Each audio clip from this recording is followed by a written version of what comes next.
10টার Bandel station. কি নাম এই পাখিটার? ঠিক করে মাকে দর্শন করতে পারলাম না কেন, আর কিভাবেই বা ব্যান্ডেল থেকে বিষ্ণুপুর পৌঁছলাম, সব বলবো, তার জন্য একটু ধৈর্য তো ধরো। তো তোমাদেরকে স্বাগত এক্সপ্লোর উইথ সেজুতির আরও একটা ব্লগে। সকাল সকাল বাড়ির পাশের মাকে প্রণাম করেই রওনা হয়েছিলাম গন্তব্যের উদ্দেশ্যে। কোথাও ঘুরতে যাওয়া থাকলে সকালে খুব সহজেই লেপ কম্বলের মায়া ত্যাগ করে বেরিয়ে পড়া যায়, কি বলো?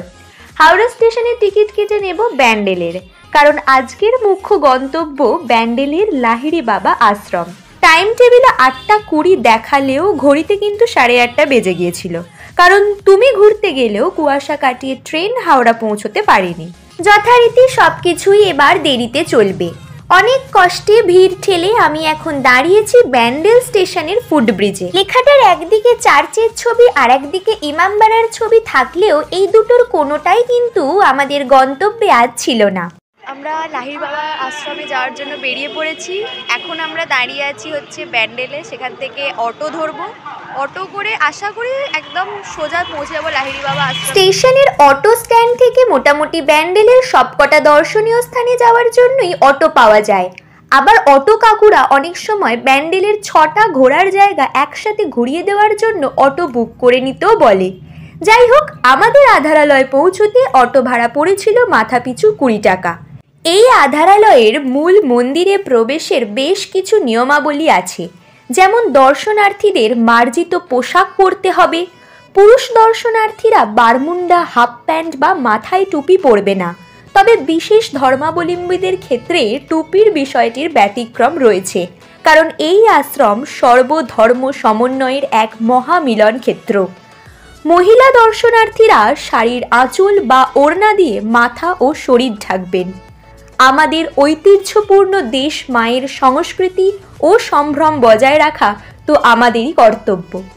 ভিডিও শুরুতে যে পাখিটিকে দেখেছিলে তার নাম টার্কি, যার বাসভূমি সাধারণত উত্তর ও মধ্য আমেরিকা। চলো এবার জেনে নেওয়া যাক এই আশ্রমের কিছু ইতিবৃত্ত। যোগীরাজ শ্যামাচরণ লাহিড়ীর দর্শনে নির্মিত এই আশ্রমকে আজ সকলেই চেনেন। 2003 সালে শুরু হয় এই আশ্রম তৈরির কাজ এবং 2016 সালে সর্বসাধারণের জন্য উন্মুক্ত করা হয়।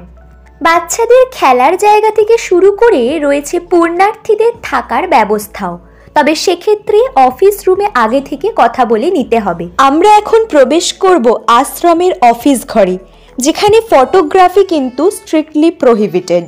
এখানে অন্নভোগের ব্যবস্থাও রয়েছে, আর তার জন্য কুপন অফিস ঘর থেকেই সংগ্রহ করতে হবে। কুপন মূল্য 80 টাকা এবং কুপনের জন্য সকাল 10টার আগে পৌঁছতে হবে।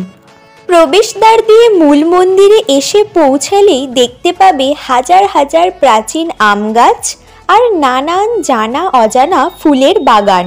মন্দির প্রাঙ্গণে প্রবেশের সম্মুখেই পড়বে অর্জুনের রথ ও তার চালক পার্থসারথী। মূল মন্দিরের সামনে দাঁড়িয়ে বেশ অবাক লাগে, কারণ মন্দিরটি জলাধারের গভীর থেকে উঠে এসেছে। এর প্রবেশদ্বারে একটি দুর্দান্ত গোপুরাম রয়েছে।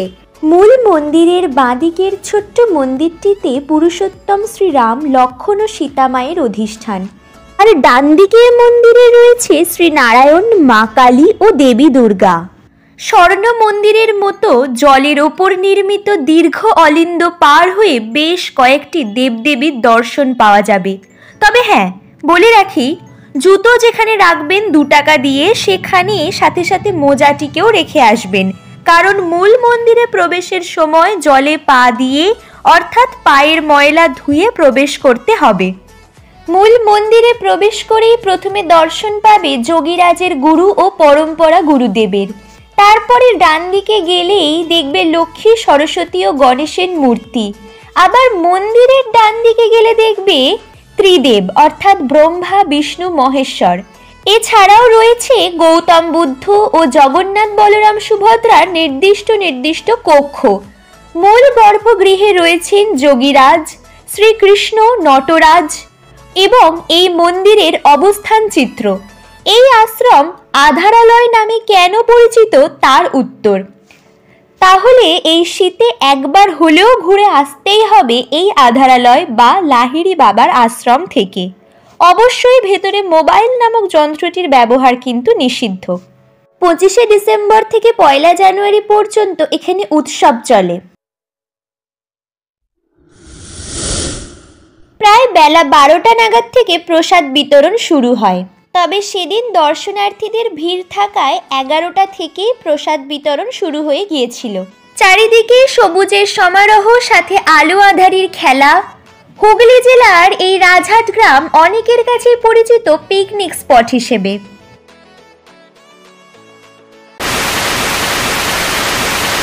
এই রাজহাট গ্রামটি হুগলির পোলবাদাতপুর মহকুমার মধ্যে জিটি রোডের সমান্তরালে ব্যান্ডেল পান্ডুয়া সংযোগকারীতে অবস্থিত। 2019 সালের পরিসংখ্যান অনুসারে এই গ্রাম চুঁচুড়া বিধানসভা কেন্দ্র এবং হুগলি লোকসভা কেন্দ্রের অধীনে আসে। নিচে রেল লাইন আর দূরে মগরা স্টেশন। সেই গ্রাম পেরিয়ে আমরা এখন চলেছি বাঁশবেড়িয়ার উদ্দেশ্যে, ঐতিহ্যবাহী স্থান হংসেশ্বরী মন্দিরের দর্শনে। এই বাঁশবেড়িয়া শহরের অপর নাম বংশবাটি। এই শহরের খানিক অংশ চুঁচুড়া থানা, খানিকটা মগরা থানার অধীনে, আর দুটি থানা আবার চন্দননগর পুলিশ কমিশনারেটের অধীনে। এই শহরেই এশিয়ার বৃহত্তম টায়ার কারখানা ডানলপ টায়ার কারখানাও রয়েছে। লাহিড়ী বাবার আশ্রম থেকে টোটো করে আমরা চলে এসেছি হংসেশ্বরী মন্দিরে। হংসেশ্বরী মন্দির হুগলি জেলা বাঁশবেড়িয়া অঞ্চল। রাজা নৃসিংহদেব 1799 সালে এই কালী মন্দিরটি নির্মাণ করেন এবং তার মৃত্যুর পর 1814 সালে তার বিধবা পত্নী রানী শঙ্করী মন্দির নির্মাণ সম্পন্ন করেন। এই মন্দিরে 13 রত্ন রয়েছে এবং প্রতিটি প্রস্ফুটিত পদ্মের ন্যায় নির্মিত। মন্দিরের গর্ভগৃহের উচ্চতা 70 ফুট। গোলাকার বেদির ওপর পাথরে নির্মিত শায়িত শিবমূর্তির নাভি থেকে উদ্গত প্রস্ফুটিত পদ্মের ওপর দেবী হংসেশ্বরীর মূর্তি নির্মিত। দেবী মূর্তি নীল বর্ণা, ত্রিনয়নী, চতুর্ভুজা, খড়গধারিণী ও নরমুণ্ডধারিণী। এই মন্দিরের পাশেই রয়েছে টেরাকোটা নির্মিত অনন্ত বাসুদেব মন্দির, যা দেখলেই বিষ্ণুপুরের কথা মনে পড়ে যায়। হংসেশ্বরী দেবী ছাড়াও সেখানে রয়েছে রাধাকৃষ্ণের মূর্তি ও দুটি শিবলিঙ্গ। অনন্ত বাসুদেব মন্দির, যা একটি কৃষ্ণ মন্দির। 1679 সালে রাজা রামেশ্বর দত্ত এই মন্দিরটি নির্মাণ করেন। মন্দিরটি এক রত্ন শৈলীতে নির্মিত। মন্দিরের চূড়াটি অষ্টভুজাকার। মন্দিরের গায়ে টেরাকোটায় রামায়ণ, মহাভারত ও কৃষ্ণ লীলার ছবি খোদাই করা।